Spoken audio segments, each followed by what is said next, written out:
Assalamualaikum warahmatullahi wabarakatuh. Waalaikumsalam warahmatullahi wabarakatuh. Alhamdulillah. Assalatu wassalamu ala sayyidina wa maulana Rasulillah wa ala alihi wa ashabihi wa man tabi'a hudah. Asyhadu an la ilaha illallah wahdahu la syarika lah.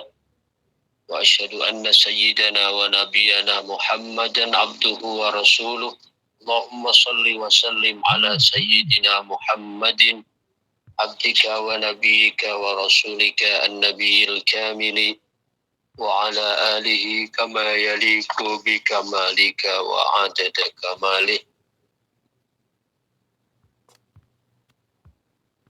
Subhanaka la ilma lana illa ma 'allamtana innaka antal alimul hakim. Subhanaka la fahma lana illa ma fahamtana innaka antal jawadul karim. Rabbana iftah bainana wa baina qaumina bil haqqi wa anta khairul fatihin.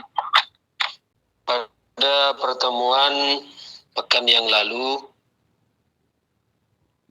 pembahasan kita adalah mengenai tanda-tanda orang yang oleh Allah Subhanahu wa ta'ala diizinkan untuk menyampaikan ilmu-ilmu yang menjadi rahasia Allah. Di antara tandanya adalah man udhina lahu fit ta'biri fuhimat fi masami'il khalqi ibaratuh wa julliyat ilaihim isyaratuh. Barang siapa diizinkan oleh Allah untuk menyampaikan, untuk mengungkapkan dari ilmu-ilmu Allah ini, maka dia akan dijadikan fuhimat fi masami'il khalqi ibaratuh. Ungkapan-ungkapannya itu akan mudah dicerna, diterima oleh masyarakat. Wa julliyat ilaihim isyaratuh, dan juga akan dibikin oleh Allah Subhanahu wa ta'ala jelas isyarat-isyaratnya. Jadi kalau isyarat-isyaratnya saja mampu untuk dipahami, apalagi yang disampaikan melalui ungkapan-ungkapannya. Salah satu contoh, Sayyidina Syekh Abdul Qadir Al-Jilani radhiyallahu anhu wa ardhah wa rahimahullah, beliau termasuk dari orang yang menerjemahkan ini, artinya yang merealisasikan atau yang menjelaskan pemahaman man udzina lahu fit ta'bir fusimat fi masami'il khalqi ibaratu. Ya. Syekh Abdul Qadir Al-Jilani, beliau sebagai wali kutub, Sultanul Aulia, Raja Wali, sehingga beliau memberikan bimbingan kepada makhluk, memberikan irsyadat, memberikan pencerahan kepada masyarakat, itu baik dengan bimaqalihi wa bihalihi, baik dengan ungkapan-ungkapannya maupun dengan keadaan-keadaan batinnya, dengan akhlak hatinya. Sehingga karena ada kesinkronan antara akwal dengan af'al dengan ahwal, itu memberikan energi positif yang mampu ditangkap oleh orang-orang yang berada di hadapan beliau. Bahkan walaupun yang beliau sampaikan tidak pakai hadis, tidak pakai Quran, bahkan kadang hanya melalui cerita-cerita biasa tanpa dalil, tapi itu mampu orang-orang yang mendengarnya itu menangkap isyarah-isyarah yang beliau ingin sampaikan, bahkan masing-masing itu mendapatkan pemahaman sesuai dengan kapasitas kecintaan mereka. Pernah suatu ketika Syekh Abdul Qadir Al-Jilani beliau agak telat datang ke majelis. Beliau agak telat datang ke pengajian. Begitu sampai di majelis, orang-orang sudah menunggu jamaah beliau, sudah lama menunggu kehadiran beliau. Karena majelis Syekh Abdul Qadir Al-Jilani itu luar biasa, bahkan disebutkan tidak ada yang tahu persis berapa jumlah audien, berapa jumlah jamaah yang ikut ngaji kepada Syekh Abdul Qadir Al-Jilani. Saking banyaknya itu tidak ada yang tahu bilangannya kecuali Allah Subhanahu wa ta'ala. Suatu ketika beliau datang agak telat, maka ketika sampai di majelis, beliau tidak buka kitab. Beliau tidak mengajar seperti biasa membuka kitab kemudian baca dalil dan seterusnya. Tapi beliau hanya menyampaikan permohonan maaf karena terlambat datang pada majelis hari itu.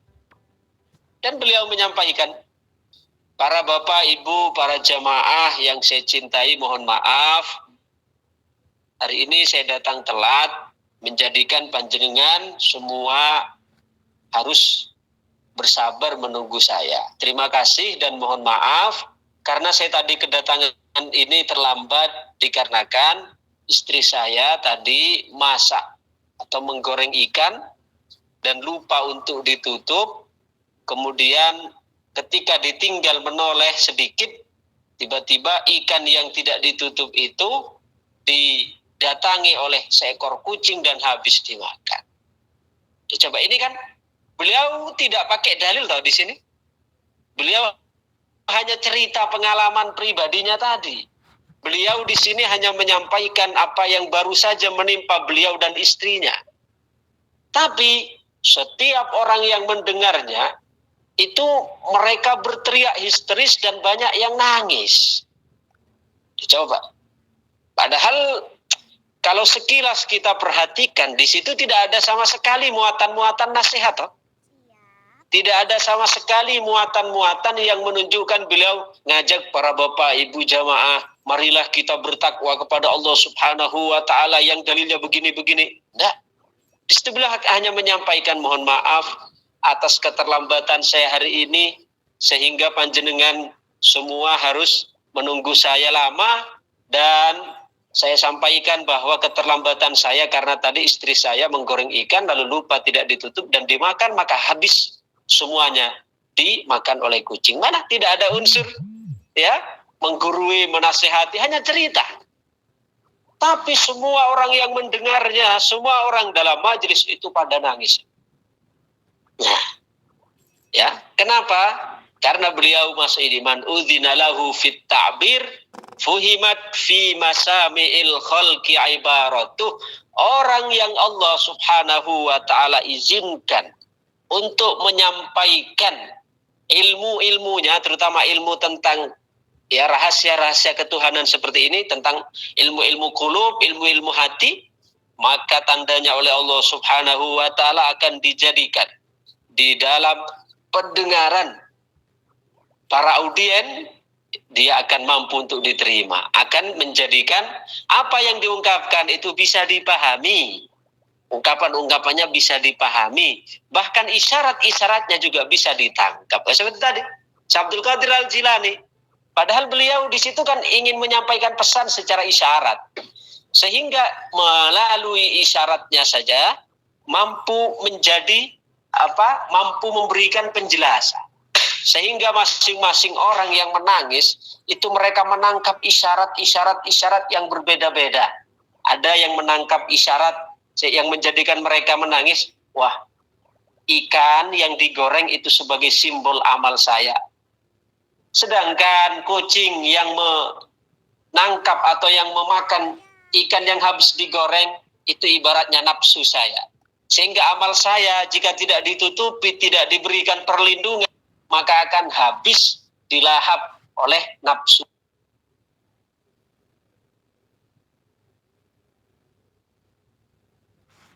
itu simbol amal saya.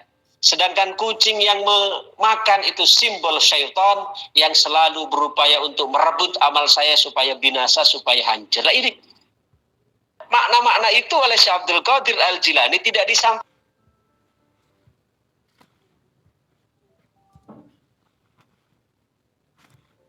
pada orang-orang yang mendengarnya. Itu adalah merupakan tanda bahwa beliau termasuk dari golongan orang-orang yang diizinkan oleh Allah untuk menyampaikan ilmu ini, sehingga bagi para pendengarnya akan mudah diterima, bahkan isyarat-isyaratnya juga mudah untuk difahami. Gibon, itu pembahasan kita minggu yang lalu. Sekarang kita lanjutkan hikam yang 185. Qala radhiyallahu anhu, rubama barazatil haqaiqu maksufatal anwar idza lam yu'zan laka fiha bil izhar. Rubama barazat, terkadang nampak. Rubama barazat, terkadang nampak opo al haqaiqu piro-piro hakikat. Iku maksufatal anwari, kebuka piro-piro cahaya. Idza lam yu'zan, nalikane ora den izini laka maring sira fiha ing dalam haqaiq bil izhari kelawan nampakake. Rubama barazatil haqaiqu maksufatal anwar idza lam yu'zan laka fiha bil izhar. Terkadang nampaknya hakikat ilmu-ilmu yang mengungkapkan tentang irfan, ilmu-ilmu yang mengungkapkan tentang rasa hati yang dalam, itu terkadang maksufatal anwar. Terkadang munculnya itu cahayanya terbuka. Maksudnya sudah tidak terbungkus lagi. Idza lam yu'dzan laka fiha bil izhar, ketika kamu tidak diizinkan oleh Allah untuk menampakkan. Artinya begini, ada suatu ilmu yang memang bukan untuk menjadi konsumsi awam. Dan yang bersangkutan sebenarnya belum memiliki kapasitas, atau memiliki kapasitas tapi oleh Allah Subhanahu wa ta'ala belum diizinkan untuk menyampaikan ilmu tersebut. Maka di antara tandanya adalah ilmu yang dibungkus, diibaratkan seperti lampu yang terbungkus rapi. Tapi oleh karena yang menyampaikan itu belum diizinkan, belum mendapatkan izin dari Allah Subhanahu wa ta'ala, sehingga cahaya yang terbungkus di dalam bola lampu itu menjadi pecah. Ya, artinya sebagai simbol, ada suatu ilmu, saya misalnya mempunyai ilmu tentang, ya taruhlah tentang kita ngaji hikam ini. Ketika saya belum mendapatkan izin oleh Allah, belum diberi izin untuk menyampaikan, maka apa yang saya sampaikan itu ilmu hikam. Itu kan ilmu yang sangat bercahaya, ibarat cahaya yang terbungkus dalam bola lampu yang indah. Oke, itu ilmu. Tapi oleh karena saya belum diizinkan oleh Allah, saya paksakan untuk tetap menyampaikan, maka diibaratkan bola lampu yang indah itu menjadi pecah cahayanya. Ya, karena yang memegang itu belum layak, belum memiliki kapasitas untuk menyampaikan ilmu tersebut. Maka ini betul-betul menunjukkan bahwa setiap ilmu, apalagi ilmu tentang hakikat, ilmu tentang ruhani, ya, itu kita menyampaikan itu harus bil izin. Harus bil izin. Bagaimana maksudnya sekarang bahwasanya kita mendapat izin dari Allah? Maknanya kita mendapat izin dari Allah, itu adalah kita sudah memiliki izin dari guru kita sebelumnya. Guru kita dari gurunya, gurunya dari gurunya, gurunya dari gurunya, gurunya dari gurunya. Sampai kepada penulis, sampai ke atas kepada Rasulullah Muhammad Shallallahu Alaihi Wasallam. Artinya izin untuk menyampaikan itu kita dapatkan secara tasalsul, secara berantai kepada Rasul, kepada Allah Subhanahu wa Ta'ala. Jadi kalau Nabi dalam berdakwah, beliau difirmankan oleh Allah, wada'iyan ilallahi biiznihi wa sirajan munira, dan Rasul Shallallahu Alaihi Wasallam mengajak berdakwah kepada Allah, mengajak makhluk kepada Allah dengan izin Allah. Jadi Nabi Shallallahu Alaihi Wasallam dalam dakwah beliau itu atas izin Allah. Nah, kita izin Allah kepada kita melalui apa? Melalui guru-guru kita. Ketika guru-guru kita telah memberikan izin kepada kita untuk menyampaikan, maknanya kita sudah dianggap dalam pandangan basirah guru kita yang memandang dengan mata hati, dengan kejernihan ruhani, berarti kita sudah dianggap memiliki kelayakan untuk menyampaikan itu. Guru kita mengizinkan, berarti itu isyarat izin dari Allah Subhanahu wa Ta'ala. Karena izin tersebut adalah musalsalah, al-iznu musalsal. Izinnya itu berantai ke atas. Begitu, jadi tidak sembarangan. Jadi andaikan misalnya saya bisa baca kitab, tapi saya tidak pernah ngaji hikam, saya tidak mendapatkan ijazah, tidak mendapatkan izin dari guru untuk baca ini, saya tidak berani baca. Walaupun saya mungkin secara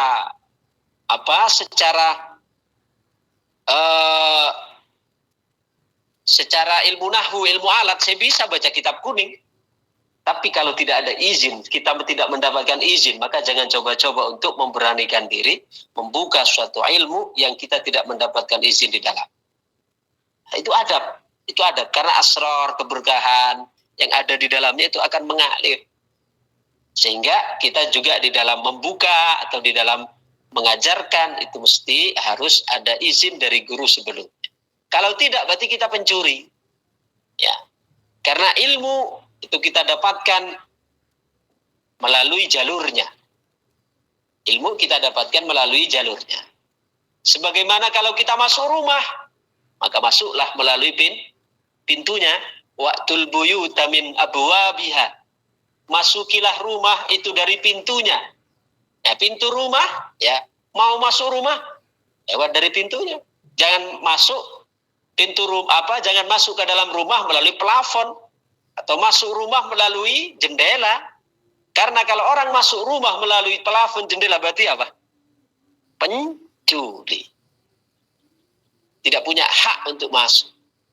Nah, begitu juga kita mau masuk ke dalam hadrah ilahiyah untuk mengenal Allah Subhanahu wa Ta'ala, masuklah melalui pintunya. Siapakah pintunya? Para ulama, para aulia, itu pintu-pintunya.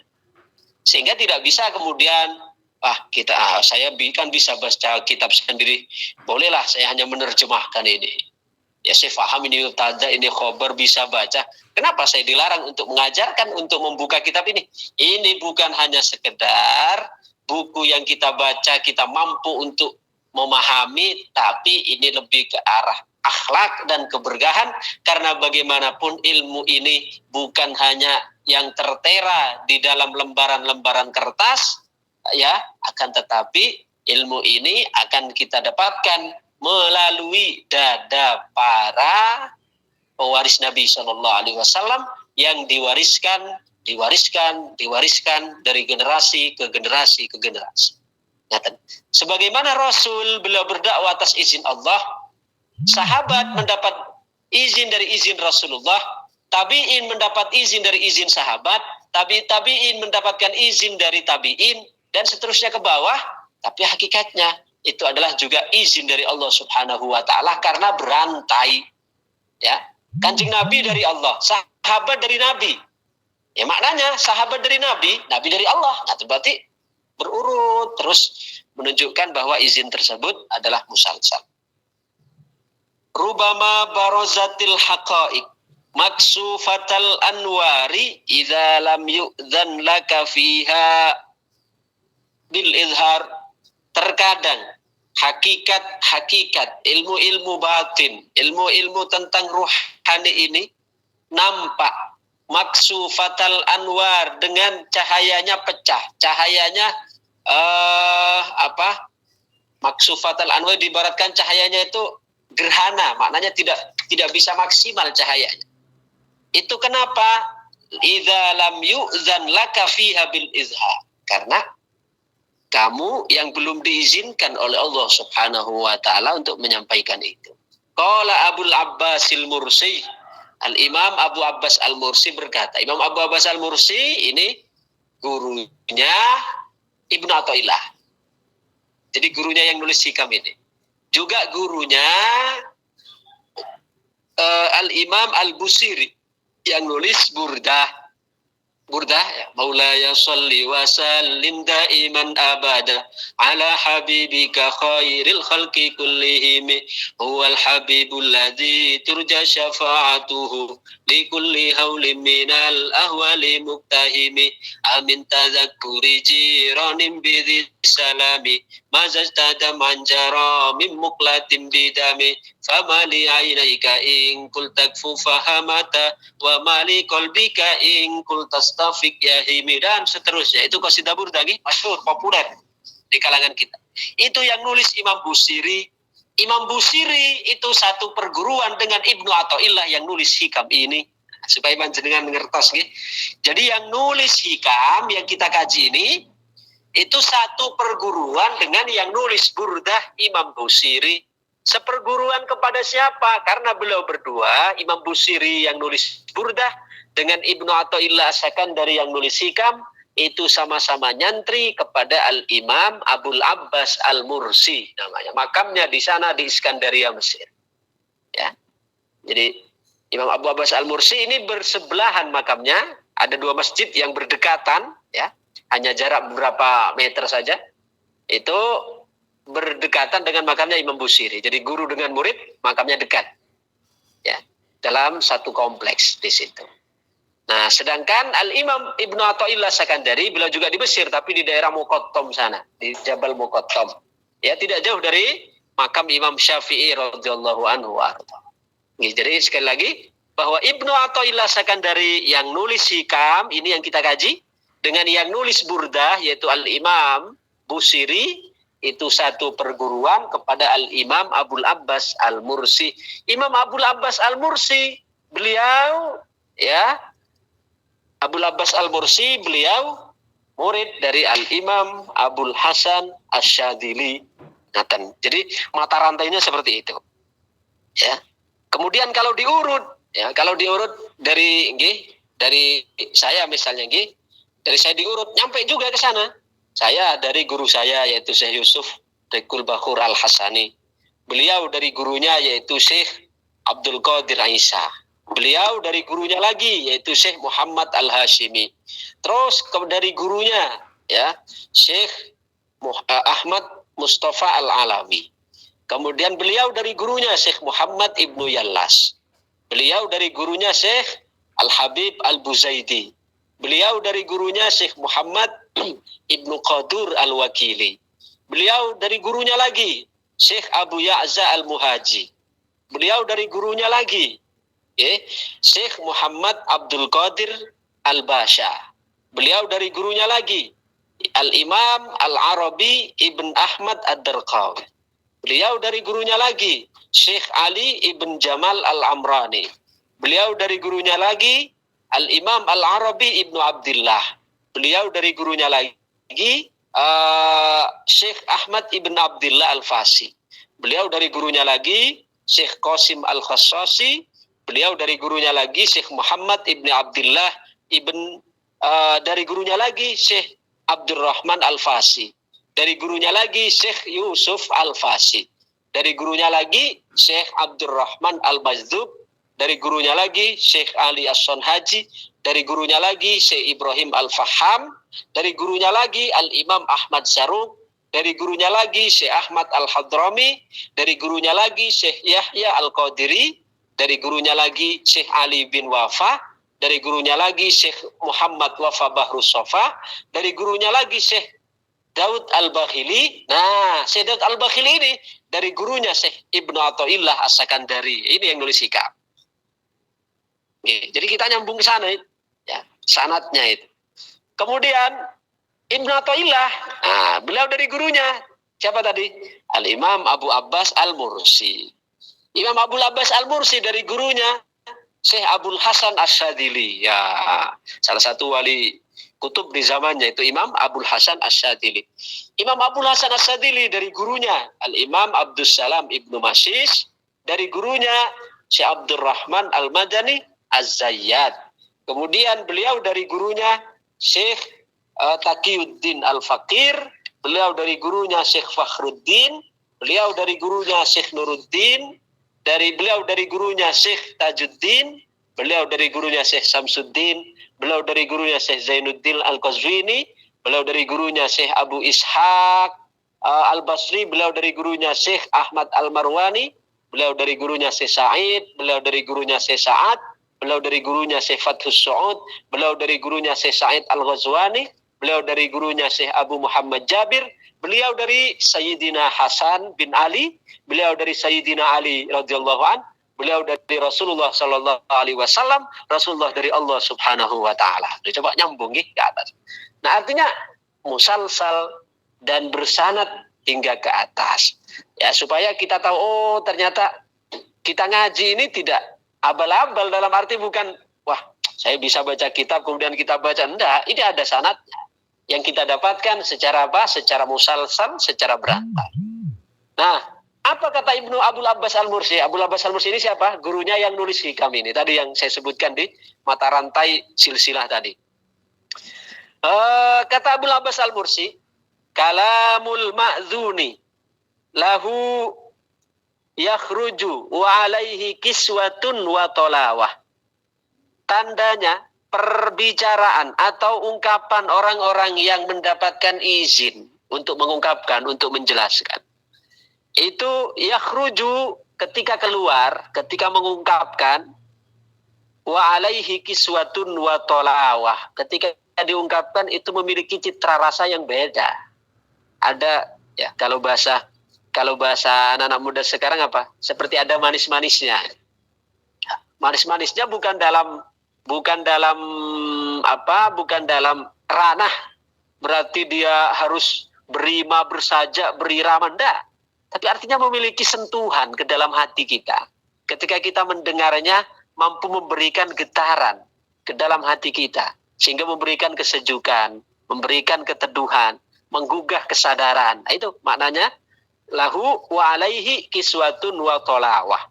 Sedangkan wa kalamu ghairil ma'zun, sedangkan ungkapan penjelasan orang-orang yang tidak mendapatkan izin ketika diungkapkan maksufal anwar, ya, itu cahayanya tertutup. Cahayanya tertutup. Artinya tertutup, ya ungkapannya, kata-katanya, quotes-nya itu terungkapkan, tersampaikan, tapi tidak memberikan efek, tidak memberikan getaran apapun, tidak memberikan asar apapun di telinga para pendengarnya. Kenapa? Karena tidak ada cahayanya. Ya, ungkapannya sampai, maksudnya diungkapkan, tapi sirnya tidak ada. Ya, sirnya tidak ada. Hatta inna rajula ini, sehingga ada dua orang, kata Abul Abbas Al-Mursi, sehingga hatta inna rajula ini la yatakallamani, ada dua orang, keduanya sama-sama berbicara bil haqiqatil wahidah. Sama-sama yang dibahas pembahasan yang sama.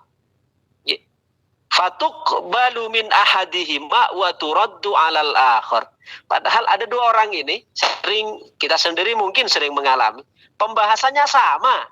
Tapi kadang kita yang satu menyampaikan, ketika yang satu menyampaikan kita boleh menerima, ya.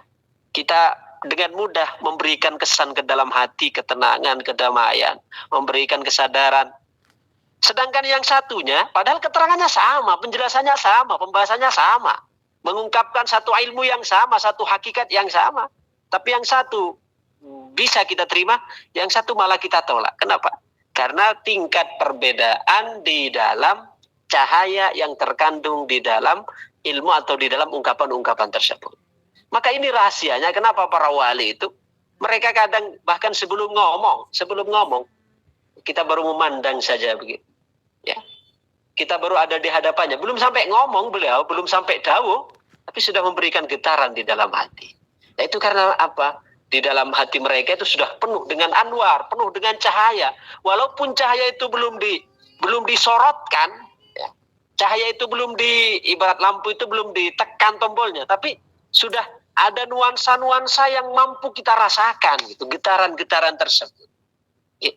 Jadi ada dua orang yang satu ya pembahasannya sama, ungkapan-ungkapannya sama bahkan. Tapi yang satu bisa kita terima, yang satu malah tidak bisa kita terima.